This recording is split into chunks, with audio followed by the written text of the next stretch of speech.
Namaste, namaste, everybody, and what a thrill it is to be with you again, and with this extraordinary lady that we have sitting here smiling and looking so beautiful on this day, September the 1st, 2025. We are recording this, and of course in the United States of America, it is Labor Day, which is a very extraordinary day.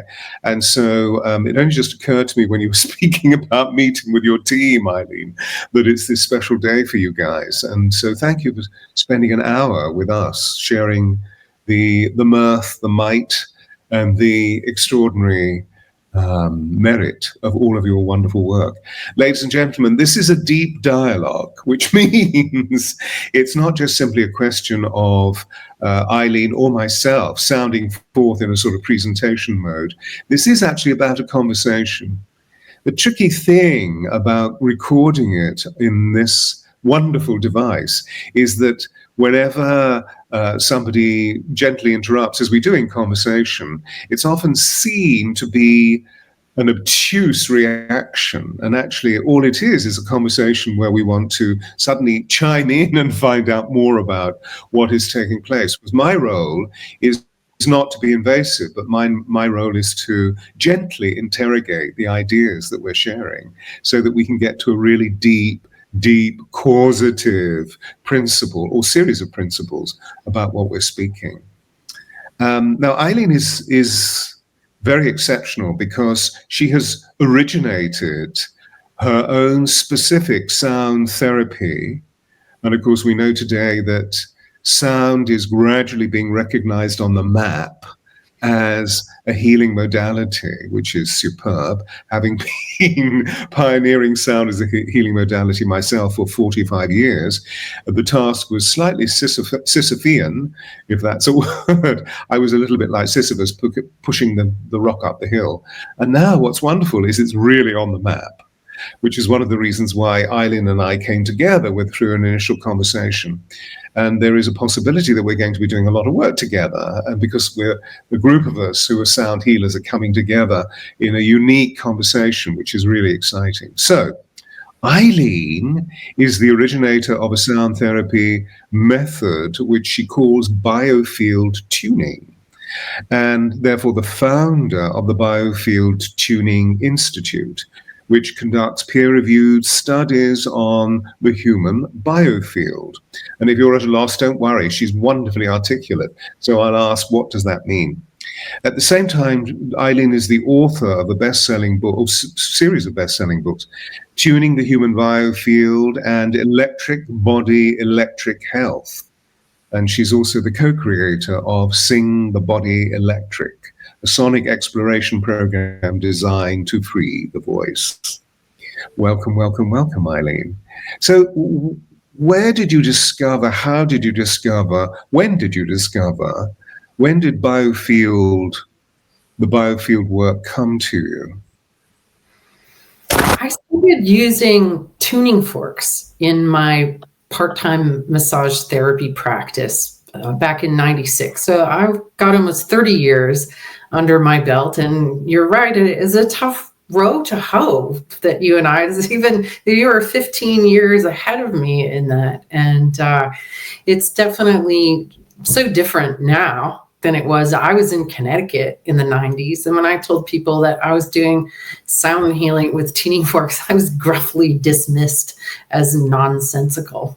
And certainly wasn't anything I ever expected to be my vocation. I was in the food business. I owned a very successful restaurant and then a very successful specialty food business. And I played with tuning forks on the side because they were terrifically intriguing in ways that I didn't expect. And I think sometimes when people hear tuning forks, it's sort of an easy thing to sort of gloss over. It sounds sort of airy-fairy or fruity. But really a tuning fork is simply an acoustic tone generator. And I discovered when I activated them around the body and I bounced the sound off the body like sonar or radar, they would come back with a ping back that would give me information. And every time I used them, I was surprised, I was intrigued, I was perplexed, and also enamored, because even from the very first few guinea pigs that I experimented on, people reported experiencing state changes. That's why we go get a massage or we go do anything for our health, is we want to feel different. And people said they felt different and they felt better. So I did it as a hobby for 10 years, and I just used the tuning forks right over the body. But then one day in 2006, I discovered that there was stuff going on in the atmosphere around the body. And so I widened my lens and started bouncing sound off the atmosphere around the body, and went on to map the biofield, which was something that I certainly did not anticipate doing. But I discovered that the magnetic field that surrounds our body has a very specific anatomy and physiology. And just like our inner anatomy is pretty much the same from person to person, this outer anatomy was as well. And so I discovered that in this model, what we call our biofield or our biomagnetic field is what we would call our mind. And it's our sense of self, it's our sense of I, it's our conscious mind, it's our subconscious mind. It's where all of our memories are held. I discovered memories in standing waves around the body in this very specific format. And so in this model, your field is a torus. It's a sphere with a central channel down the middle. That's where the body resides.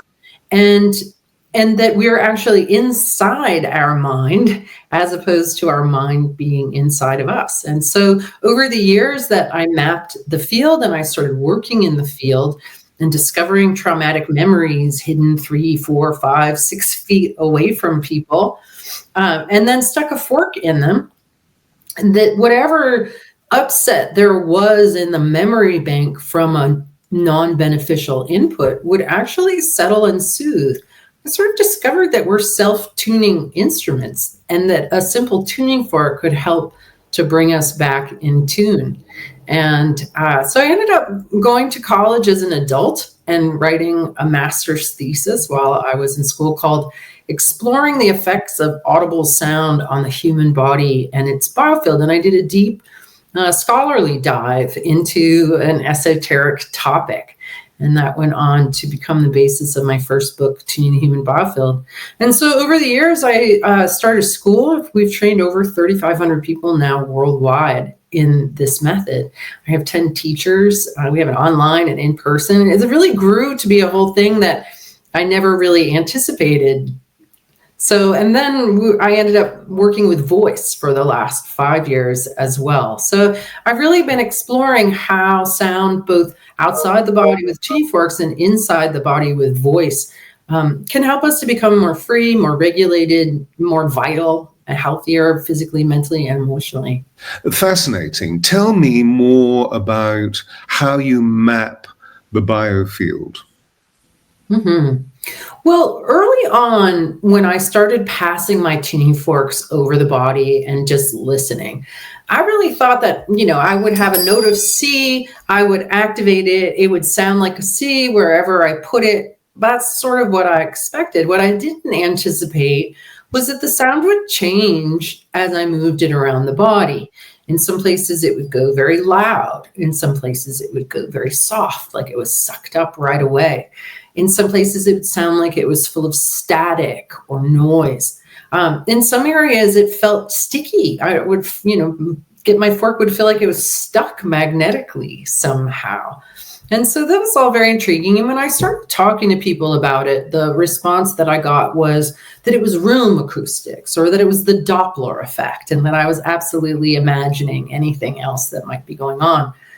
But what I didn't understand then, and I do now, is that everything in your body is in motion.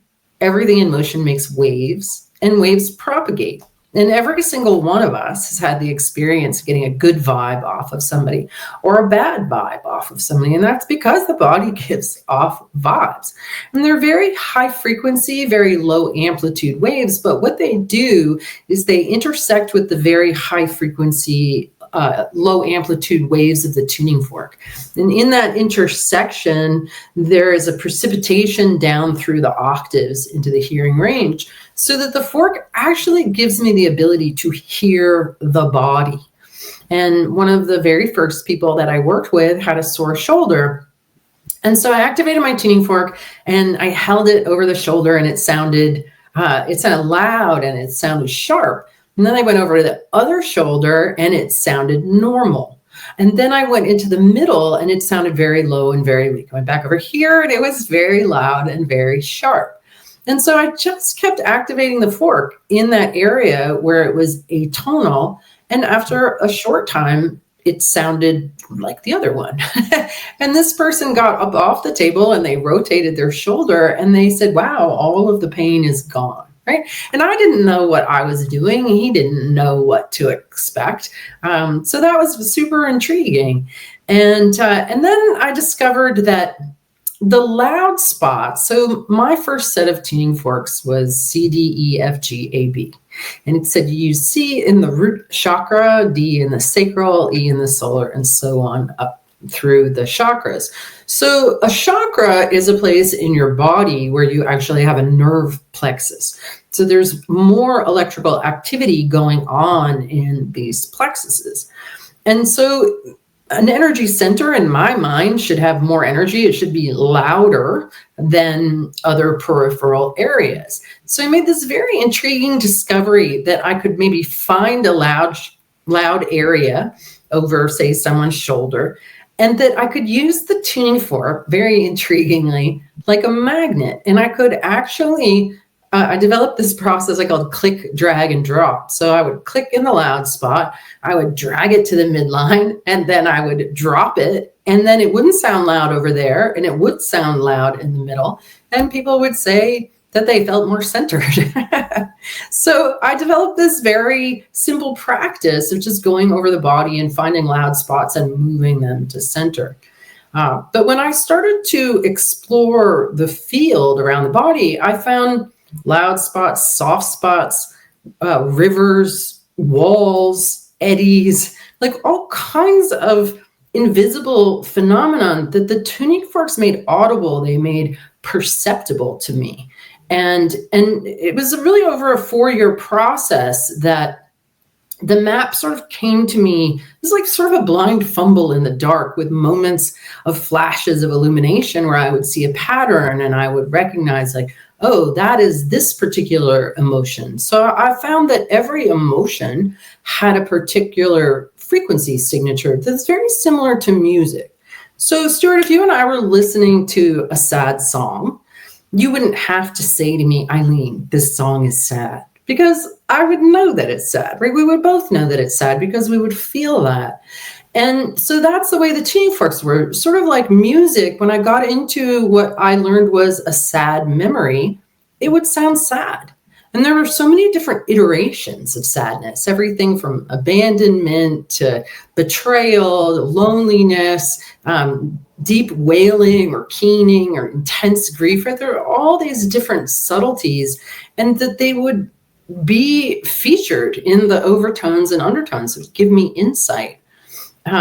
Every pathology has a particular sound. So just like, there's something wrong with your car if it starts making a funny noise. And a good mechanic can get in your car and drive and go, oh, that's your left CV boot that's going waka, waka, waka over there. So it's the same in the body, that if you have arthritis in one joint, but not in another, and I bounce sound off that joint, it's going to come back with a grainy quality that you and I can both hear. Whereas if we listen to the other joint, it won't have that grainy quality. So what's interesting about the tuning forks is that not only do they reveal when things are atonal or dissonant or inharmonic, but if you simply keep activating the steady, coherent input and holding it in the place that is off, the body uses that reflection of information to bring itself to better order. So what I found is that we are essentially self-tuning instruments designed to be in harmony, And something as simple as a tuning fork can help return us to that coherent, regulated state. Yeah. And of course, there are other instruments that can do the same thing. But at the same time, with the tuning fork, I guess we're dealing with an instrument which has its own humility in its form, in its design, which also has an immense power associated with it when you ring it, which is very different from maybe a bell. I won't reach for it, but I have a large bell that sets off, as we know, a frequency, a pitch, but also a very, very specific resonance. And wherever it is, whether it be in a large room or small room, that resonance shifts in correspondence or in coherence with the initial pitch. I'd love you to throw light upon the nature of what you were describing at the very beginning of the process, which is one shoulder would be loud and one shoulder would be less loud. And so that's an interesting phenomena. What have you discerned from that? What's happening in loudness and what's happening in softness? With loudness is where there is a concentration of more energy, mental energy, physical energy, electromagnetic energy. And what I discovered was that when we inhabit different states of mind, if you will, that those states of mind correlate to very specific areas in our bodies.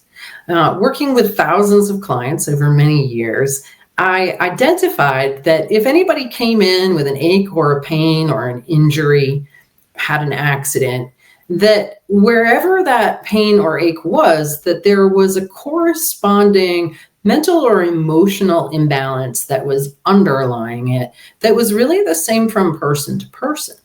So I observed that people who came in who had left shoulder pain very often were carrying a burden of unexpressed sadness or depression, grief, loss. That whenever we feel the emotion of sadness and we generate that particular waveform, the file drawer for that particular memory is in our field off the left shoulder.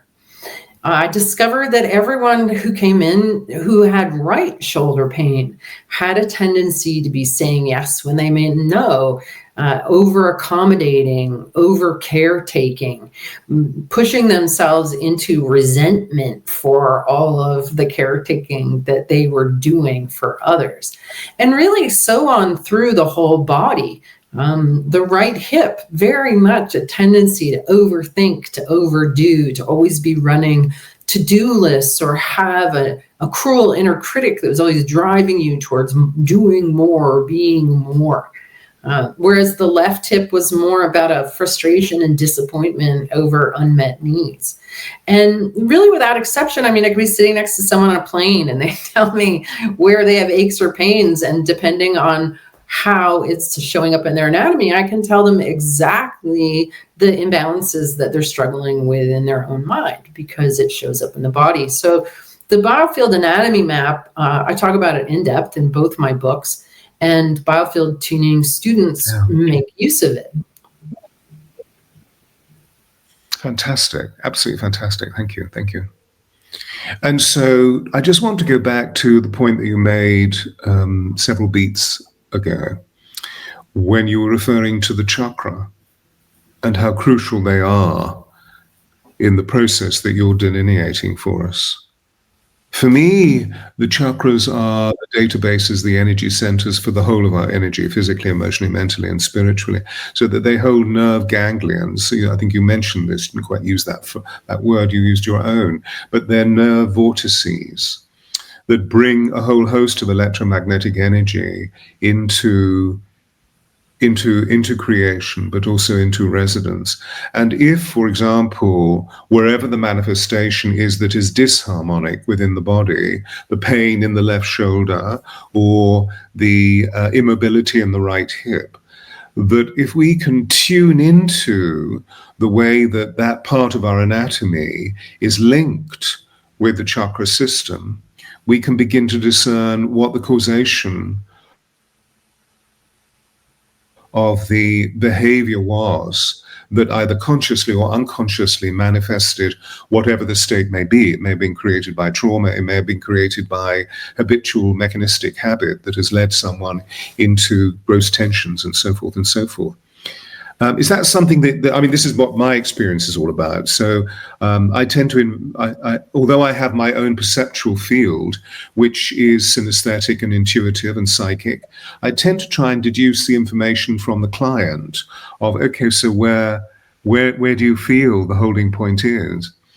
Point in case, somebody that came to see me on Saturday has been told that she has an inoperable tumor in her left breast, and she's being advised by all of her physicians, all of her oncologists, to have the breast removed, and she doesn't want to have the breast removed. So she has begun a really interesting journey of providing healing for this substance by literally going into a deep inquiry of why have I created this, because I love my body, I love my personal relationships that, from all that she was saying to me, seem to be pretty harmonious.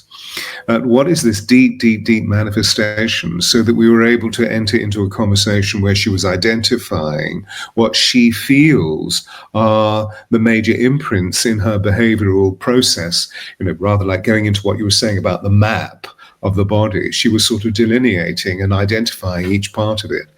But then I said to her, tell me, what is the metastasis? What is this clump of energy called? And she was dumbfounded that in all of her inquiry, she hadn't actually gone to the point of what is this called, And so I introduced her to the principle of, if we go back into some of the esoteric traditions of our peoples, something as simple as, and God said to Adam, go and name everything in the garden. That if we can find the identity of something through divine logos, if we can find the note of something, we automatically have management of it, we have power of it. And it seems, and I know this is something you and I really wanted to venture into, it seems that there are so many processes about the wonderful intelligence of our beings, physically, emotionally, mentally, and spiritually, that we're completely unaware of. And one of the reasons that we're unaware of is because sound has been masked within our bodies through a whole educative, conditioning, brainwashing process, which means that we largely live in dissonance rather than in harmony. And as you and I were saying before, largely to do with the words and sounds that are implanted within our bodies by strong figures on the outside of us, our parents, our teachers, or highly influential people within our lives.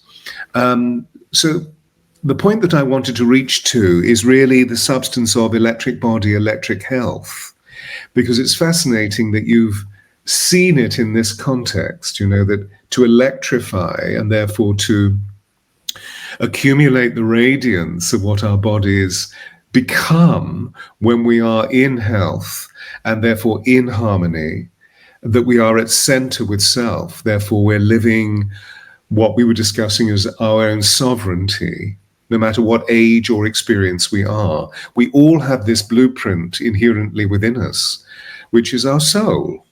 And that we are expressions of the divine, we are sparks of the divine, we are 90% stardust, therefore we are children of God, or as we say today, spiritual beings having a human experience. But this means that we have something very miraculous within us as expressions of source energy.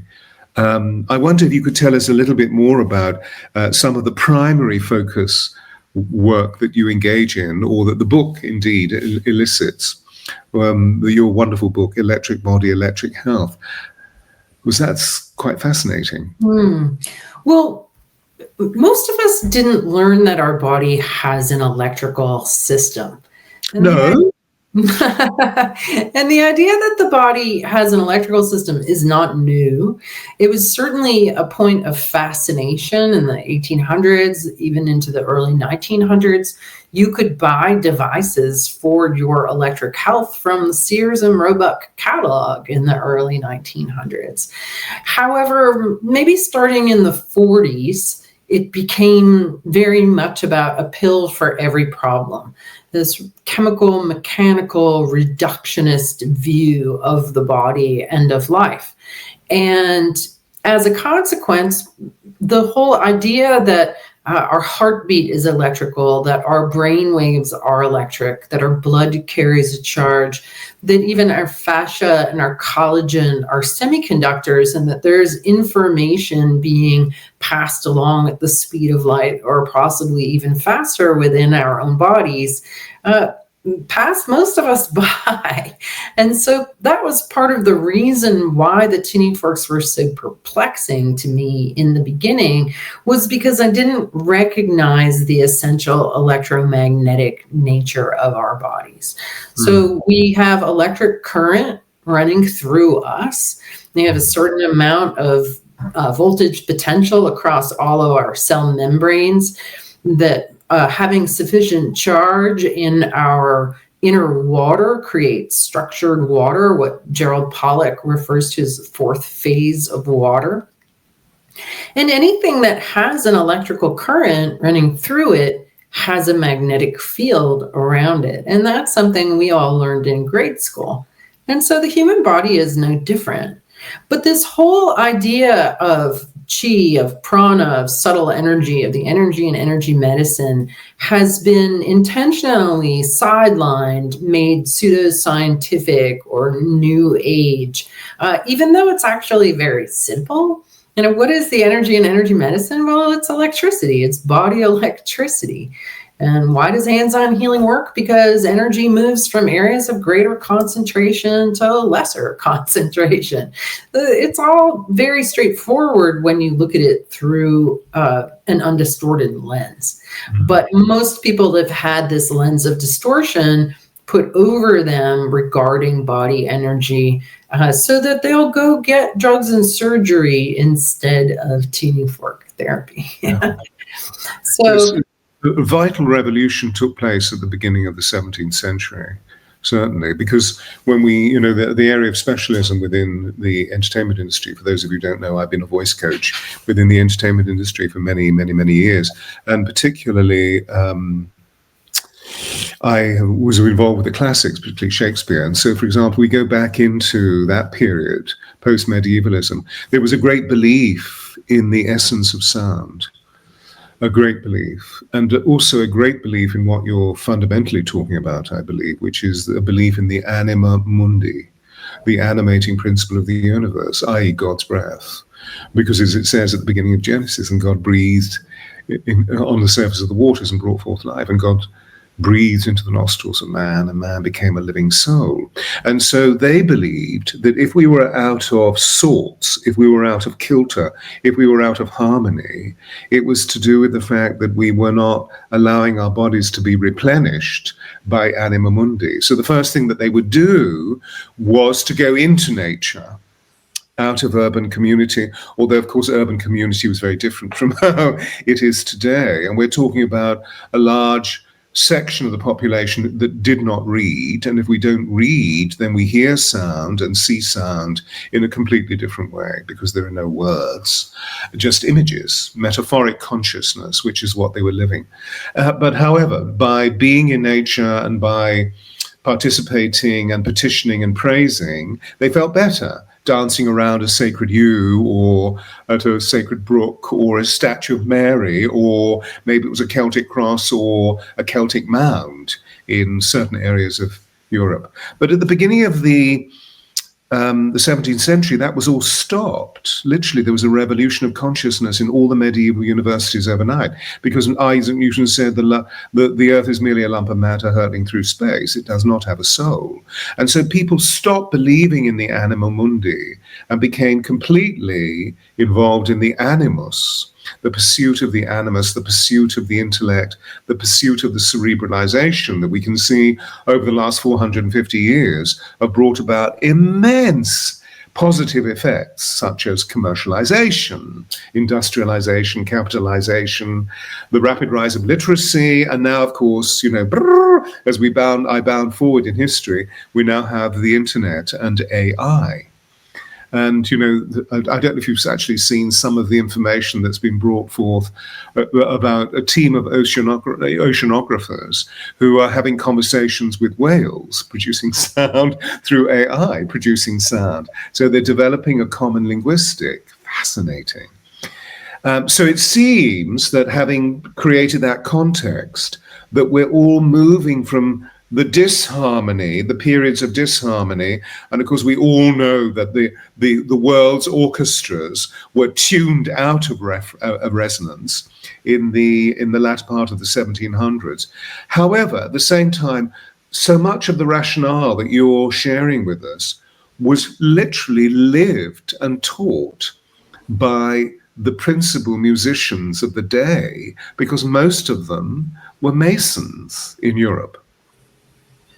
And all that you're sharing has an esoteric discipline within the Masonic lodges about sound in its frequency. And when we get a pattern of frequency working together, it produces a node.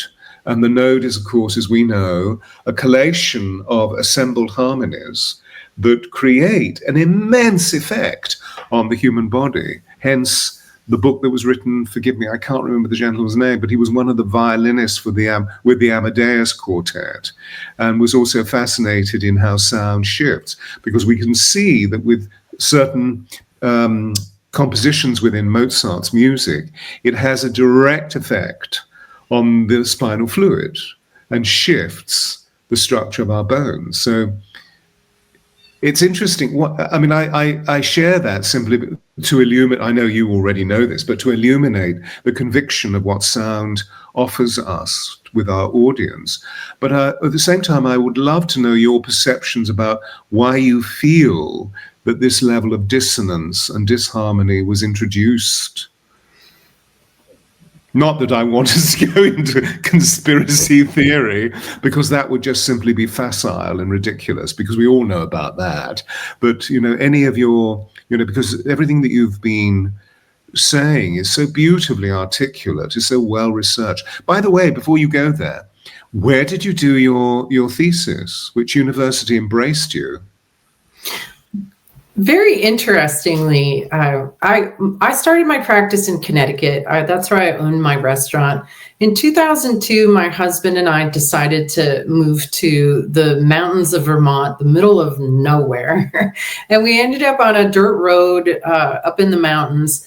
And that is where I did the mapping of the field. We were really in the middle of nowhere, and it was very, very quiet. I would even go and unplug the refrigerator so that I had complete silence, and I could listen so deeply to the undertones and overtones.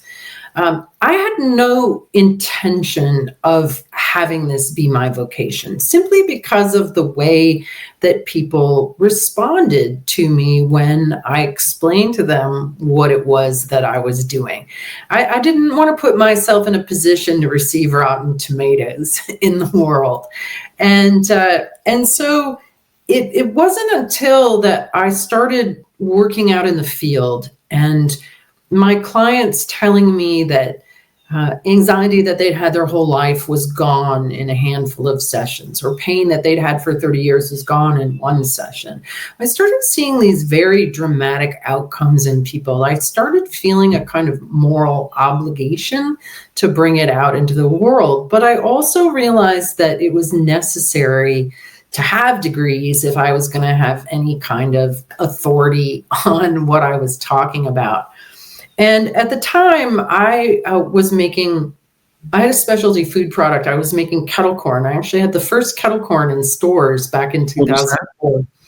Kettle corn is a kind of popcorn that is popped with sugar and salt so that it is both sweet and salty. And because I was in Vermont, because I'm inclined that way, I was making organic maple kettle corn. And I opened my first restaurant when I was 20. I come from a family of foodies, and I know how to make food taste good. And people would buy bags of this popcorn and they would eat the whole thing in one sitting. You're like, how do you make this so good? And so I had a proven product. I was the first one. Now, kettle corn became a thing after I started mine and ended up in stores everywhere. But at the time, it was the first one. And I was convinced that that was the way that I was going to go. I was going to blow it up and I was going to sell it to Frito-Lay or some big corporation and then retire. Like, that was my plan and intention. But then one day I received very clear guidance that came in kind of like certified mail. And I call it my prime directive. And it was very, very clear. It said to me, you need to sell your popcorn business. You need to go to college. You need to get degrees. You need to learn and teach about sound. You need to advance the science of understanding how and why this works. You need to awaken an army and cover the earth with Biofield Tuning. You need to get into textbooks and peer-reviewed journals. And at first I was like, absolutely not. There is no way I'm doing that. But then I contemplated it for a while and I realized that I was actually kind of well suited for the job because I'm actually very grounded, very logical, very practical. And that kind of approach was really necessary for this subject, given people's perception of it. It just so happened that there was a college about 2 miles down the road from me, Northern Vermont University. And they had one of the only wellness and alternative undergraduate programs in the country. And the woman who was head of that was a very special maverick kind of person. And I ended up enrolling as an adult. I got my undergraduate and graduate degrees in 5 years. And my undergraduate is in wellness and alternative medicine and business. And then my graduate degree was in integrative education. They had 2 master's programs, one in counseling and one in education. And I just happened to have a thesis committee that was 100% behind what I was doing. And not only that, but they really held me to a high standard. Susan Green, who's the director of the wellness program, said to me, Eileen, if you're going to write an academic treatise on this esoteric topic, it has to be above excellent. And they absolutely held me to an incredibly high standard. And that went on to win Academic Excellence Award, and then became the basis of Tuning the Human Biofield, which won a Cover Award and a Nautilus Award.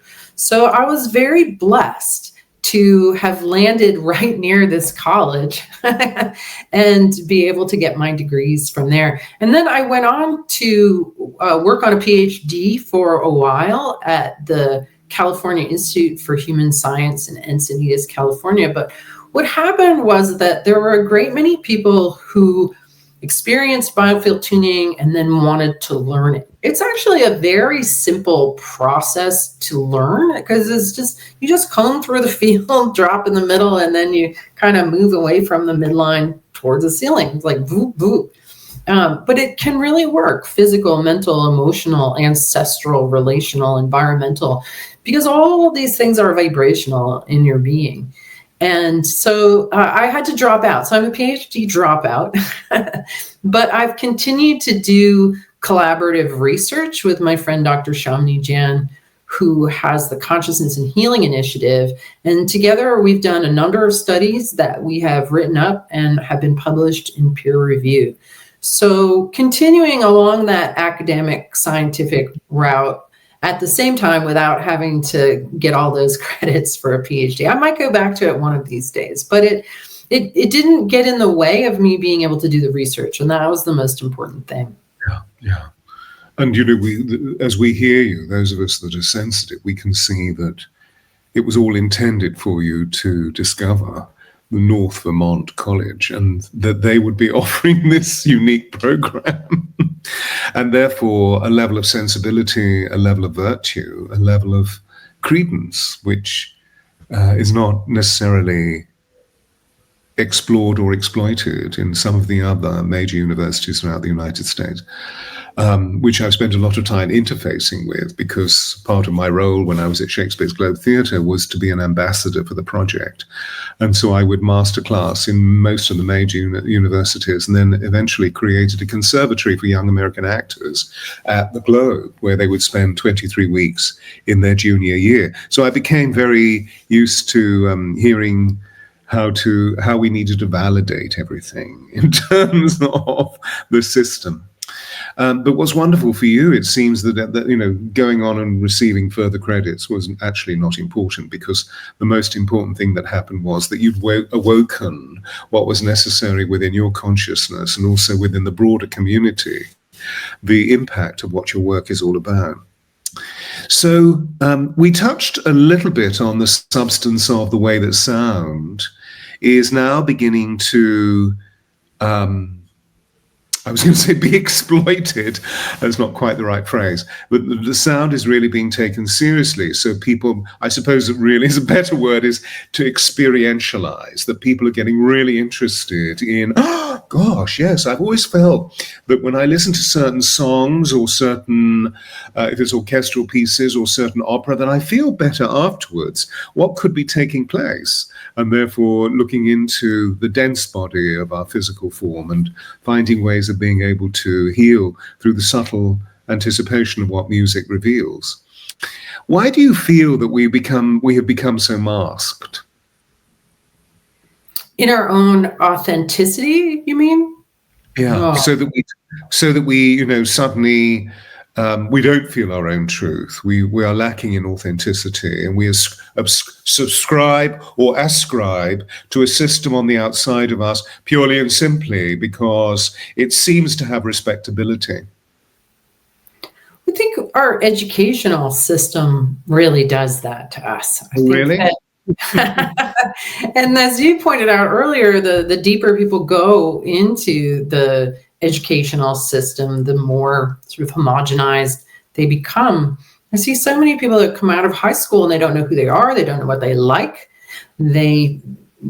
Everything that we're taught is really to de-individualize us rather than play to our strengths, our interests, our curiosities, our proclivities, what we're all built for.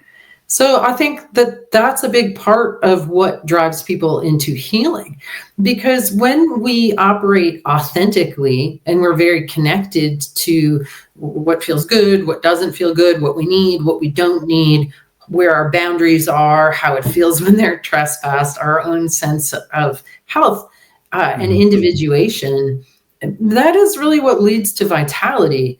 I know for me, my own journey of healing has been into deeper and deeper authenticity and comfort with that. As someone who's a body worker, who's worked with many, many different types of people with many different types of ailments, I've really observed, just for example, like the fibromyalgia personality is always holding themselves back. And it takes a lot of energy to hold ourselves back. And a lot of people have learned somehow in their mind to equate authentic with offensive. But we can be authentic and be diplomatic, kind, funny, yin, soft, successful, without being rude or offensive, right? Mm-hmm. So I think that there's a kind of a lot of either or thinking when it comes to what it really means to be authentic and to not have a mask. Mm. But I think we're very programmed to hide that. And I think that translates into our singing voices, because your singing voice has to come from a place that's authentic, that's embodied, that's vulnerable. And we have an epidemic of people feeling unwilling or unable to sing and to enjoy the process of singing. So it's really a very big problem that shows up in a lot of different ways. Mm-hmm. And that any way we're holding ourselves back, we're creating patterns of tension in the body that lead to dysfunction. I would say that most ailments, if not all, because I haven't been able to come up with any that are related to patterns of tension in the body. We're restricting ourselves in some way, whether it's from fear of what other people will think, or old traumas, or your alcoholic father storming around the house when you were really little and just pulling yourself in. If we were victims of any kind of violence when we were growing up, there's a lot of contraction, old injuries, patterns of movement, patterns of mind, all create constriction in the tissues and create constriction in the voice. Yeah, yeah. And so the constriction, restriction, I feel are dramatically created by resistance. And that stops the flow of natural harmony within our bodies.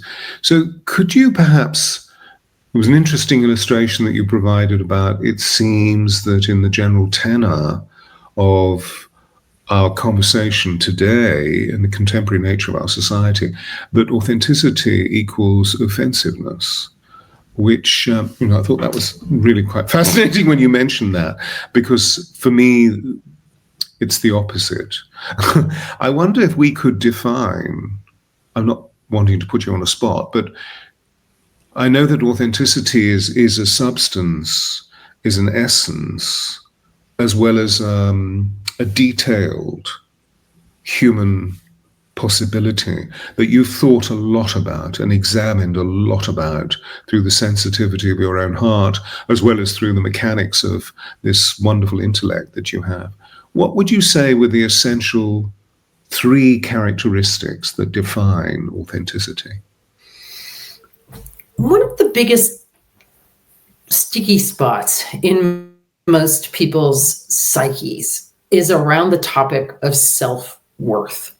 In fact, I found that when I drilled deeply into any ache or pain or digestive issue or tendency towards headaches or whatever it was that a particular person was suffering from, at the kernel, at the very deepest place in it, was a belief that they weren't worthy.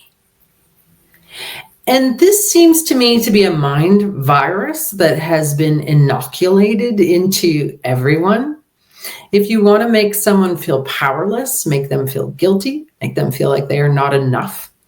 And going back to the vital flow, that our bodies are designed to keep themselves in order, to be continually rebuilding and replenishing and taking care of the body.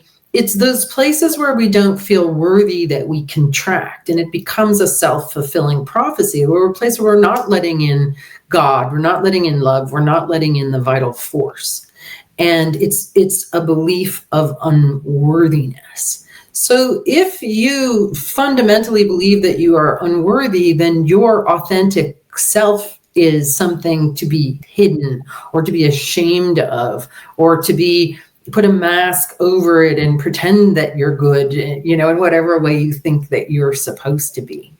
So that is something that I really work with people around, because we're so beautiful. One of the biggest discoveries really of my work has been this observation that once we get the noise out of the signal, once we amplify the true tone, the authentic tone that's underneath, everyone, in my experience so far, is beautiful, is brilliant, is amazing, is gifted, is talented in different ways. And it's been such a gift to me to see the beauty of people's souls and reflect that back to them. And in very specific ways, and be like, oh my God, you're so beautiful and amazing, like in this way. And people always look at me sort of shyly and be like, I need that, right? So people know that they are beautiful, gifted, amazing, talented. They know their potential. But most people have been programmed to not believe in it, because they believe that they're not worthy, and then that eclipses that knowing. Yeah, beautiful, beautiful. So the first essential characteristic is worthiness, self-worthiness. Of course, what's beautiful is that although you didn't necessarily identify it by word, that what you're opening up is this rich landscape for us about how do we transfer from unworthiness to worthiness? How do we recognize all of the impulses, all of the behaviors, all of the restrictions, all of the resistances, all of the old conversations that have brought us into unworthiness, and then move to worthiness, recognizing that all conditions are temporary and everything sits within duality. And so over there's the pain body, over there's the bliss body. Which one do you want? Mm-hmm. It's very simple. it is simple, but it's not easy. And I'll tell you, it took me 15 years, Stewart, of seeing that everyone that I worked on was beautiful, was amazing, was brilliant. That it finally dawned on me one day. I was like, oh, that means I am too. And that was a really tough pill to swallow, honestly. It's so odd, isn't it? But I was like, oh, no, not me. I'm not worthy. I'm like, Eileen, everyone is, right? So it's just very programmed. It's very layered. It's very deep-rooted. It's not an easy thing to rewire and to change. Yeah. And it is, the conditioning that you're speaking of, I feel, is confused and confounded by doing, because most of the time we're not doing what we could be doing because they say so, whoever they may be, our teachers or our parents or peer group, so we're always, to be crude, fucking up. We're always making mistakes. And that becomes huge bruising. I was told, because I obviously was slightly different from all the other children, that I was told perpetually, because I couldn't read and I couldn't do math, through the early stages of what we call primary education here.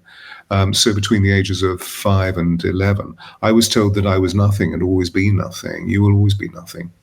But interestingly, just to illuminate the substance of what you were saying about the energy field, or the biofield, that at the age of 8, I decided to shut up.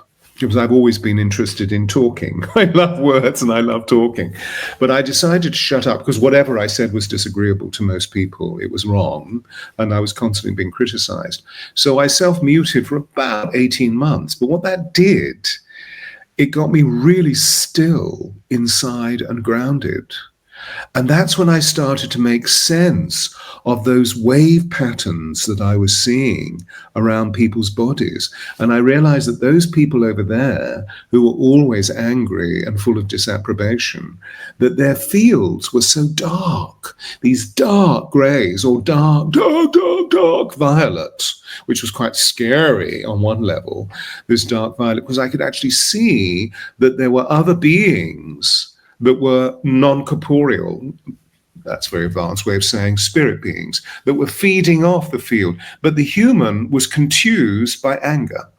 Whereas those people over there, surrounded in pastels, with these beautiful voices that were like the sound of bubbling brooks, that they were all about love and all about joy. So I knew that if I went and achieved a little bit of this energetic field, that I would stop being no thing, that I would be something. And although I'm not suggesting that I learned how to be an energy vampire from a very, very early age, but it seemed so much more, because the energy was given so freely and so generously, because it was all about love and it was all about joy and it was all about fun and it was all about play, whereas those people over there were full of mean-spiritedness. They were so parsimonious. Everything was just so contracted. So worthiness, where do we go from here? If we were to list 3 characteristics, worthiness, what would be your second point of identification? Maybe audacity. that you have to have a certain willingness towards audaciousness to express yourself authentically. That's courage, boldness, self-confidence, irreverence a little bit, maybe. So yeah, I think audacity. And then let's see, one more thing in order to be authentic. Well, I think in a way, peace of mind. Peace of mind, because there isn't concern about what other people will think, but there's a kind of diplomacy, right? That I've really had to learn. Like you, I love words and I love people. And so I've really learned to speak with anyone, anywhere, anyhow about difficult subjects. I have a Sonic Sunday series where I approach delicate subjects as carefully as I can. I'm very careful in the words that I choose. And while honoring my audacity, my authenticity, my, all of the things to sit comfortably in discomfort. So diplomacy is a skill, and I think that it's a skill that we learn the hard way. I think that when we go from censoring ourselves or saying what other people want to hear to really speaking our own truth about especially difficult things, that there is a way to language, to use our energy, our tone, our posture, for things to land successfully. Yeah, beautiful, beautiful, beautiful. And I completely subscribe. Just a point of amusement. I have a conversation with a leading perfume company here in the United Kingdom, which sells internationally. It's called Penhaligon's. And they first created men's cologne in the 18th century. So they've been going for some time. And in the conversations that I've had with them, they've just created the most wonderful smell, which is called audacity. And I've just gone through a really, really big shift in my own life process and moved into a new home and so forth. So we all know what that's like, uprooting and then putting roots down from a physical, from a psychological, and also from a psychic point of view. And so I'm wearing audacity right now. Anyway, so we have audacity, the element of grace, which that's the word that I would use that I feel is describing diplomacy. So we have grace. But this final statement, which is so beautiful, of not looking for external validation, which of course is what the doing model of cerebralization within the educational world is all about. It's always about referring to outer validation. Tick the box, tick the box, tick the box, tick the box, tick the box, to a point where we've actually become paralyzed and frozen within, and therefore it's very difficult to summon personal volition. It requires bravery. Absolutely. And that's something that I really see, that people become paralyzed. They're afraid of doing something wrong or saying something wrong or being punished. And the moment that you speak up, you get knocked down. And so people just don't go outside of, they're lacking the audacity to move authentically out of fear of judgment, out of fear of punishment, out of fear of being foolish. There's so many ways that we get derailed from really accessing the power. You know, there was a thing that went around not that long ago, and I think it's since been refuted, but it was a meme that claimed that authenticity was orders of magnitude more powerful than love or peace or harmony. And I thought that was sort of an interesting concept, you know, that a mama bear authentically defending baby cubs is absolutely going to be more powerful than a mama bear beaming love, whoever might be messing with the babies. So I don't know that you can measure that sort of. They're just different degrees of the centrifuge, which is love. Yeah. Tough love and tender love.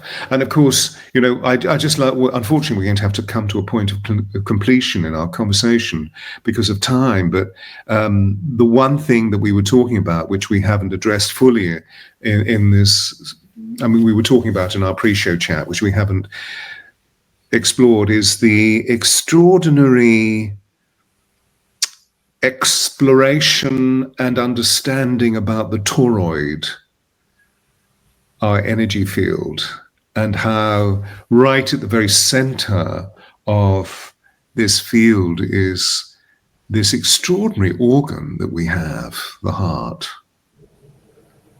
And that we're learning, as we have for some time through heart math, that the heart has an energy field 5,000 times greater than the human brain. So it gives this huge balance between the overly cerebralization of our being but if love is not at the center of it, if that harmony is not at the center of it, then whatever we say, whatever our voices are doing, they become like clanging cymbals.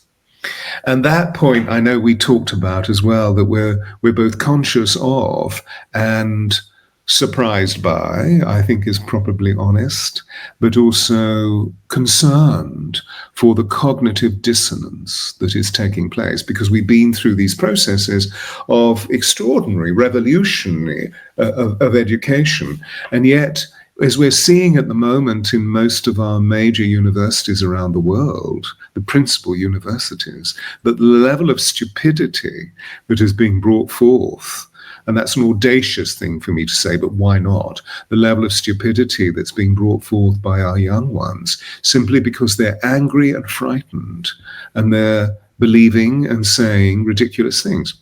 So they're obviously out of dissonance, and I know that whatever you and I will be doing with our colleagues is that we will be valiantly trying to bring them back into some form of consonance, so that they move from disharmony into harmony.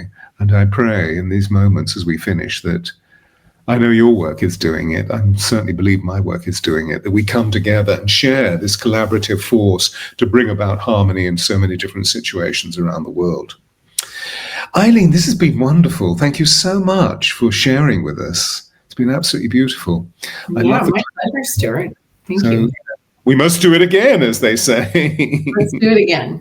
And so we will, of course, leave all of your reference points, all of your websites underneath this video. But I mean, Ryan, I don't know if you could actually, what would you consider to be the prime website, if Ryan brought it up on the screen now? Biofieldtuning.com, because that will lead you into all the things you learn about the biofield, about the biofield anatomy map. I created my own line of very high quality tuning forks. I have a lot of Virgo in my chart, I guess. My tuning forks are very high quality. They're instrument quality. And so I've got those there. We have practitioners all over the world. We have a number in the UK. And so there's a practitioner listing. And then, there's lots of stuff on YouTube. If you want to go YouTube and just search my name, you'll find many interviews, many different explanatory videos about tuning forks and energy fields. And then also the singthebodyelectric.com is the work that I do with Isaac and Toril. We didn't get into that today, but maybe that's a good topic for our next conversation, where we use what are essentially baby sounds with people to help liberate the voice. And I love your quote, Stewart, about how the voice is the instrument of the soul. And that through liberating the voice, we liberate the potential of our souls into realization in our lives, which is something I think everybody is craving to do. Yeah, absolutely. Beautiful. Well, ladies and gentlemen, there we are. This is, as you see, Eileen Day McKusick and all of her wonderful, wonderful work, and the beauty, the style, the grace, and the love and honesty that she brings forth in her work. So I hope you've enjoyed this, and keep checking on our diary, as it were, because we're going to have some really amazing people on in the forthcoming autumnal season. We're recording on September the 1st, so I'm sort of feeling, although that's to do with a little bit of conditioning on my own right, because I was actually engaged in academic life for so many years, and in this country, of course, we deal in 3 terms. You have 2 semesters.